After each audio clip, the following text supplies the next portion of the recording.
There's White House Press Secretary Sean Spicer beginning his news conference and then ending it about a half an hour ago, saying the president feels strongly about the details of the health care bill that was passed through the House. And he said he plans to stay heavily involved as the Senate begins work on its version. Will a hands-on strategy work? And must he try and work with Democrats? Because he does need some Democratic Senate votes here.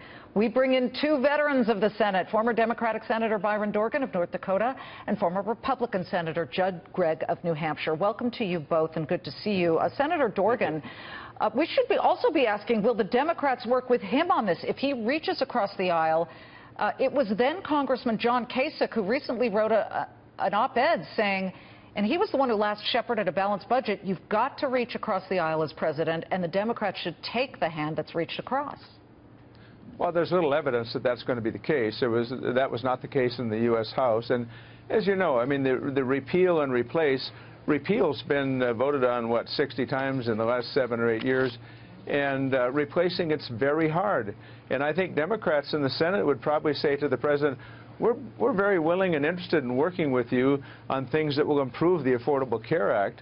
But, you know, if you just want to repeal and come up with a replacement that leaves 20 or 25 million people out of health care and essentially weakens the pre-existing condition guarantee that is in the Affordable Care Act, okay, if that's what you want to do, we're probably not very interested. I just want to jump in here. What you see on the left-hand side of the screen is Senator Chuck Schumer, the ranking Democrat. They've just opened the Senate session, and apparently, I'm being told, Senator Schumer is demanding tapes from the so-called, is it the dinner, Brad? Yeah, the dinner that the president had with former FBI Director James Comey.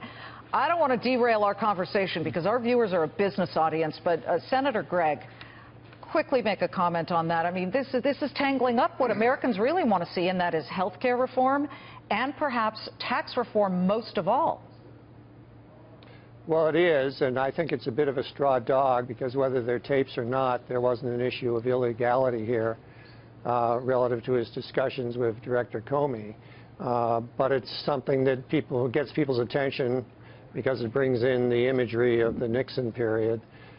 Passing the tax bill is very doable by a Republican Senate without Democratic participation, which would be regrettable in my opinion, but it's doable. Passing major health care reform that's constructive and substantive and comprehensive without Democratic participation under reconciliation is much more difficult because there's so much more policy that isn't budget related.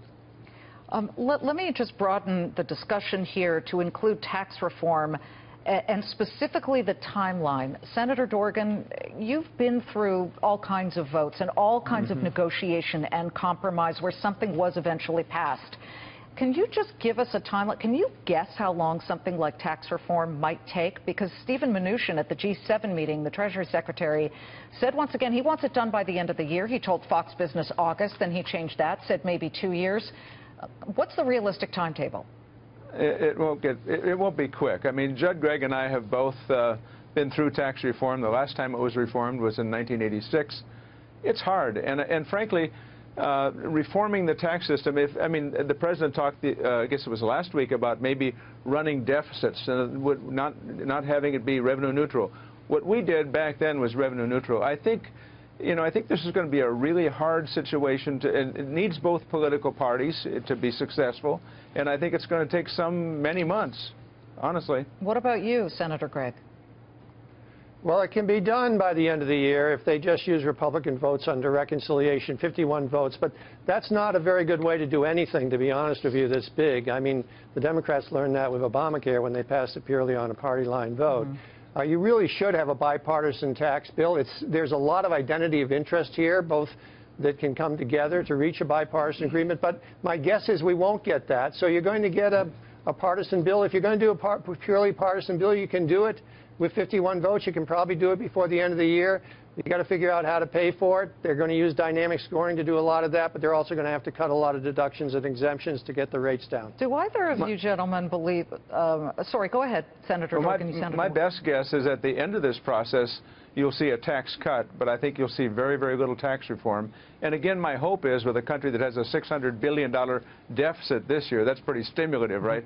A $600 billion deficit, that we don't go into debt further with a tax reform or tax cut. I hope that they find a way to pay for that. Don't you think, both of you, that infrastructure would have been an easier thing to tackle? There isn't that much agreement on tax reform. Both want tax cuts, both sides, but they differ on which groups of people should really get the benefit. But with infrastructure, Democrats like it, and Senator Gregg, Republicans want it for companies in the U.S. to start really benefiting from what the country needs. Yes, well, you could do infrastructure, and I think they still will do it on a parallel course, and they'll probably pay for a large percentage of it by some sort of repatriation holiday. And maybe long-term bonds that are funded by a designated revenue stream like the gas tax. But I think you can do infrastructure. I also think you can do tax reform, and I think you should do both if you really want to explode this economy and get it going again. I disagree with Byron. I like Byron. I respect him immensely. But I do think you can do a substantive tax reform bill which will actually be tax reform, even if you have to do it with 51 votes.